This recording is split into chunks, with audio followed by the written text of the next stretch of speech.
Hello everyone, welcome to no more GK.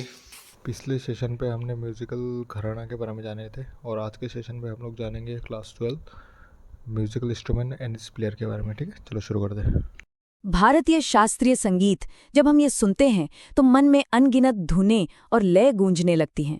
पर क्या कभी ये सोचा है कि इतने सारे वाद्य यंत्रों के पीछे कोई सिस्टम, कोई व्यवस्था भी हो सकती है? आज हम उसी प्राचीन सिस्टम की बात करेंगे जो आज भी हमारे संगीत को एक आकार दे रहा है।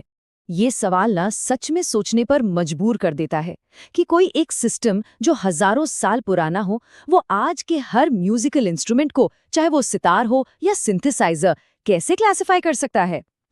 इसका जवाब हमारे प्राचीन ज्ञान में ही छिपा है। और वो जवाब है नाट्य शास्त्र।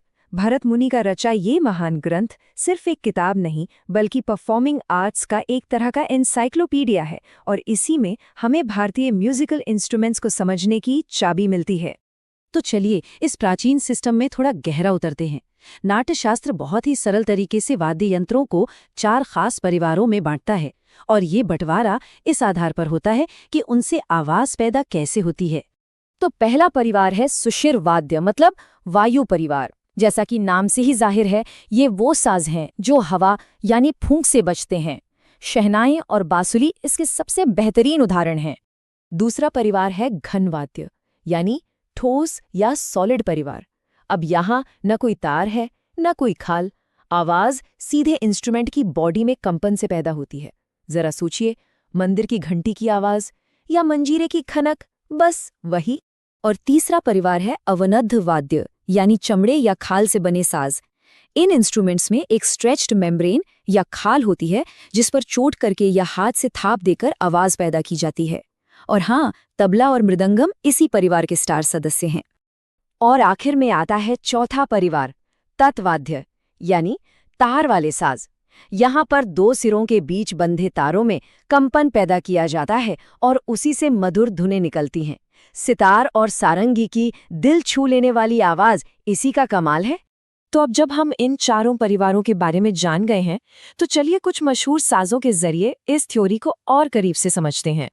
और शुरुआत करते हैं सितार से। तत्वाद्य परिवार का ये साज शायद सबसे ज्यादा पहचाने जाने वाले भारतीय वाद्य यंत्रों में से एक है। इसकी गूंजती हुई आवाज सीधे दिल में उतर जाती है।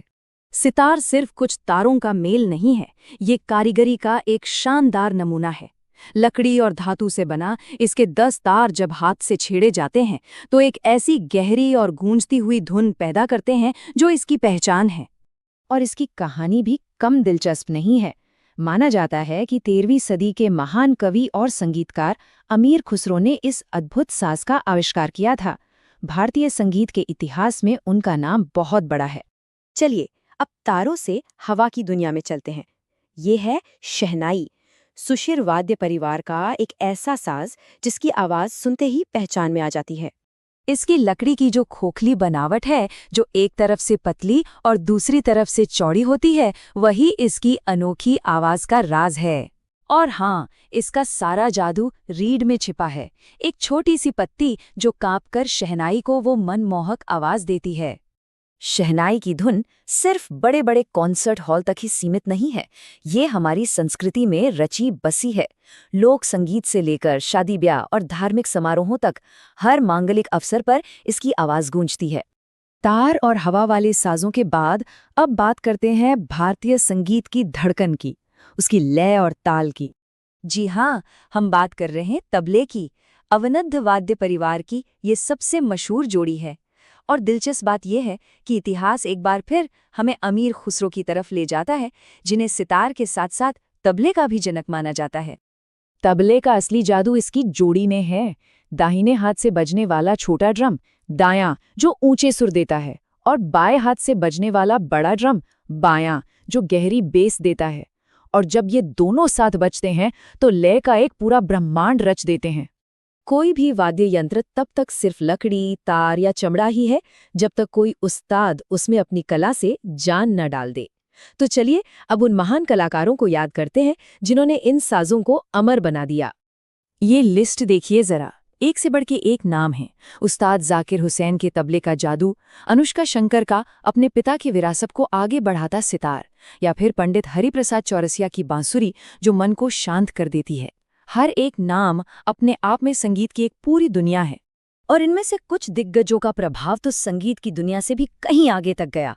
जैसे उस्ताद बिस्मिल्लाह खां साहब, शहनाई पर उनकी महारत इतनी गहरी थी कि उन्हें भारत के सर्वोच्च नागरिक सम्मान भारत रत्न से नवाजा गया। ये सम्मान सिर्फ एक कलाकार का नहीं बल्कि उनके साज का भी था। तो भरत मुनि की सदियों पुरानी वो प्रणाली आज भी भारतीय संगीत को समझने का एक मजबूत आधार है। इन साजों ने पीढ़ियों की कहानियां सुनाई हैं, लेकिन इनकी कहानी अभी खत्म नहीं हुई है। अब सवाल ये है कि ये प्राचीन आवाजें आने वाले कल में कौन सी नई अनसुनी धुनें बनाएंगी। भविष्य का संगीत अभी रचा जा रहा है।